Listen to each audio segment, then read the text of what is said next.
Hai teman-teman, Assalamualaikum warahmatullahi wabarakatuh. Perkenalkan, nama saya Apriliani, NPM 1840606024. Di sini saya akan memaparkan hasil observasi saya mengenai pola asuh orang tua untuk anak usia dini berdasarkan suku Bugis.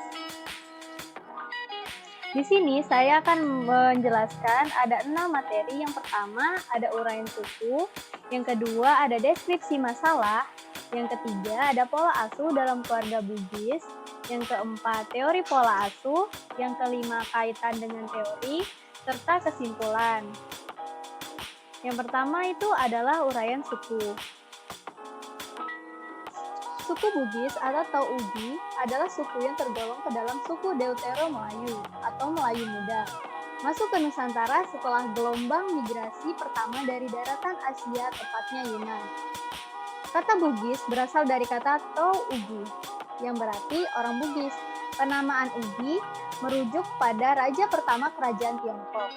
Yang dimaksudkan di sini bukan negara Tiongkok, tapi yang terdapat di Jazirah Sulawesi Selatan, tepatnya Kecamatan Pamana, Kabupaten Wajo saat ini, yaitu La Satung Pugi.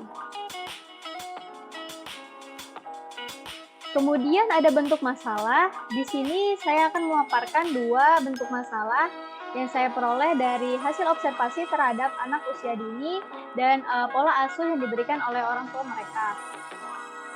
Pertama, hasil observasi terhadap anak usia dini. Saya menemukan kebiasaan atau sifat yang nampak pada anak tersebut cenderung bersifat ceria, lebih menyenangkan, mudah bergaul, cerdas, bertanggung jawab, mampu berteman dengan baik, mampu bekerja sama, jujur, serta dapat meminta maaf dan memberi maaf kepada teman-temannya.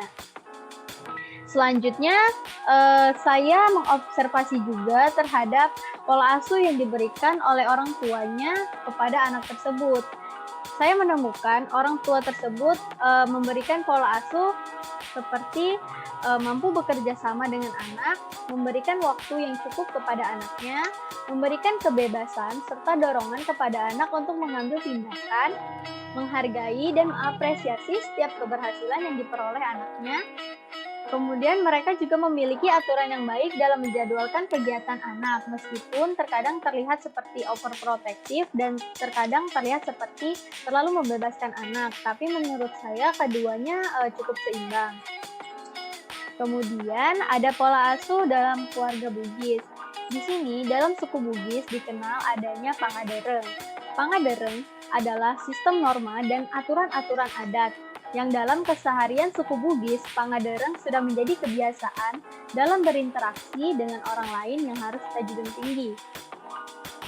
Dalam pangadereng ada konsep yang namanya siri. Siri ini dalam Kamus Bahasa Indonesia adalah keadaan tertimpa malu atau terhina di masyarakat Bugis dan Makassar. Dalam konteks pengasuhan, bagaimana orang Bugis menegakkan budaya siri agar tidak tertimpa rasa malu dan terhina akibat dari perbuatannya. Nilai-nilai fundamental siri yang relevan dengan pengasuhan mencakup semangat sipakatau, pese, para kaisirimu, cak palila, rupan namitawe, dek nauleri pindra, sipatuo sipatoko, dan sipamali siparape. Nah, yang pertama itu ada sipakatau yang mengartikan saling menghargai dan menghormati sesama manusia.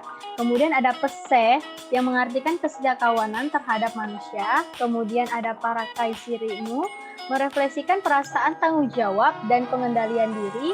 Kemudian ada capak lila yang berarti keterampilan berkomunikasi dan berdialog dengan penuh keterbukaan dan tutur kata yang santun yang berimplikasi pada keharmonisan sosial. Selanjutnya ada rupan namitawe denaule ripindra yang berartikan kepercayaan diri dan sikap optimisme terhadap peluang terjadinya perubahan pada diri manusia ke arah yang lebih baik.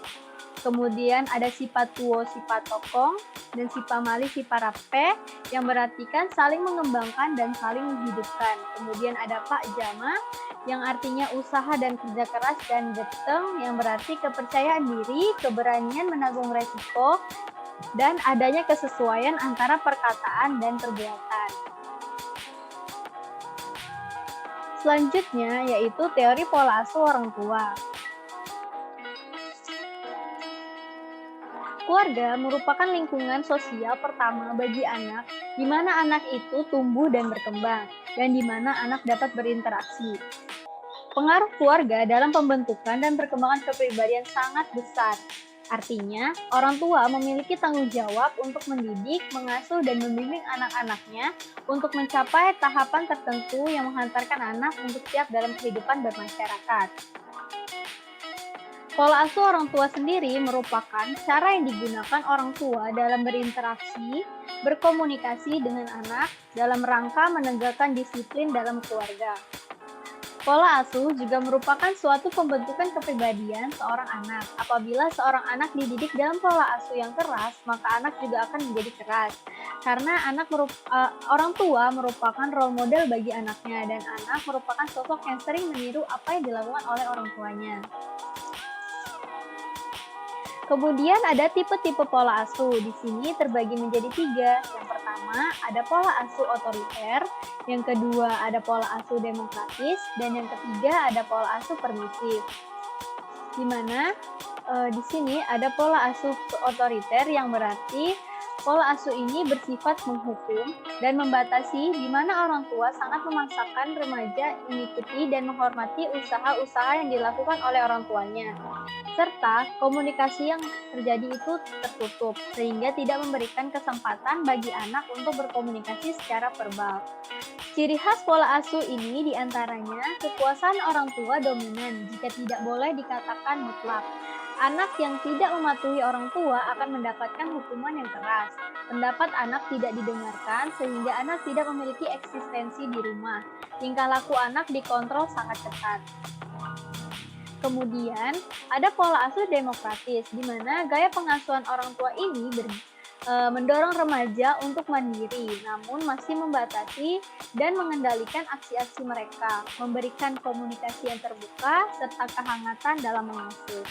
Ciri-ciri yang khas pada pola asuh ini adalah diskusi antara anak dengan orang tua, kerjasama yang berjalan baik, kemudian anak diakui eksistensinya, kebebasan berekspresi yang diberikan kepada anak dengan tetap berada di bawah pengawasan oleh orang tuanya. Yang ketiga, ada pola asuh permisif. Gaya pengasuhan ini, orang tua memberikan kebebasan penuh kepada anak-anaknya. Ciri khasnya yaitu bersifat longgar, tidak terlalu memberikan bimbingan dan kontrol, perhatian pun terkesan kurang, dan kendali anak sepenuhnya terdapat pada anak itu sendiri.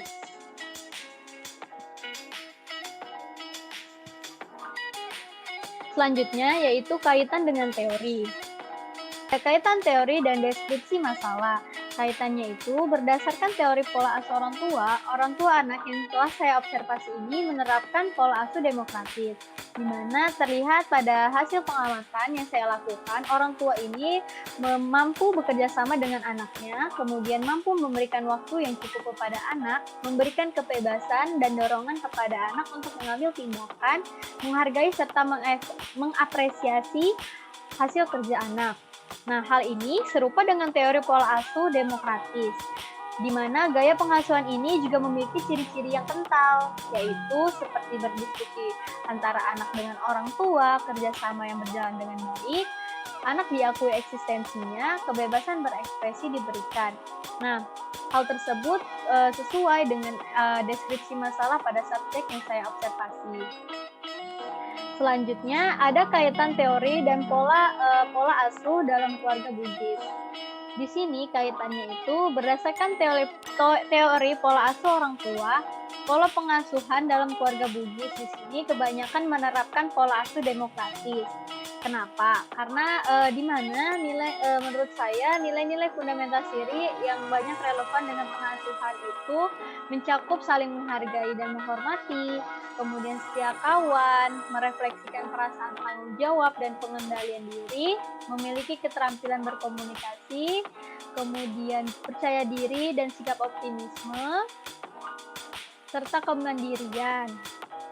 Hal tersebut sejalan dengan penerapan pada pola asuh demokratis. di mana berdasarkan teori pola asuh ini mendorong remaja untuk mandiri, namun masih membatasi dan mengendalikan aksi-aksi mereka, memberikan komunikasi yang terbuka dan kehangatan dalam mengasuh.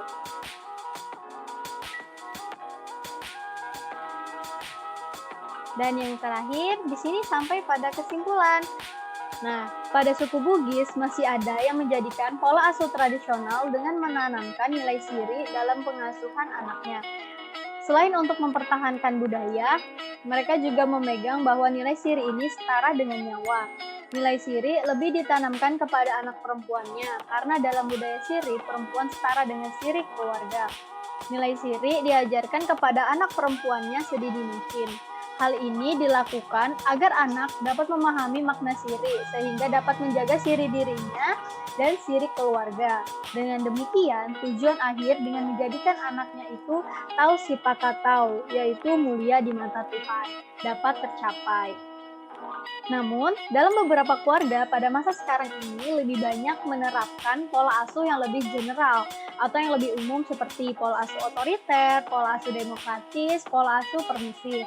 Nah, terlihat dari hasil observasi yang telah saya lakukan, saya menemukan keluarga dengan pola asuh yang demokratis, di mana orang tua memberikan pengasuhan dengan bekerja sama dengan anak, memberikan waktu yang cukup kepada anak, memberikan kebebasan kepada anak untuk mengambil tindakan, menghargai serta mengapresiasi setiap keberhasilan yang diperoleh anaknya, sehingga memberikan kebiasaan atau sifat yang nampak pada si anak, seperti anaknya itu ceria, mudah bergaul, sopan santun, bertanggung jawab, mampu berteman baik, dan bekerja sama, serta jujur. Jadi, tidak berbeda jauh antara pola asuh demokratis dengan pola pengasuhan yang biasa diterapkan dalam keluarga Bugis, di mana orang tua juga mempunyai keinginan untuk menjadikan anak-anaknya sebagai anak yang ideal, seperti menjadi Topan Rita, Toaca, Tosugi, Towarani, dan Pagalung Napaderep. Dengan menegakkan budaya siri agar tidak tertimpa rasa malu dan terhina akibat dari perbuatannya. Sekian dan terima kasih.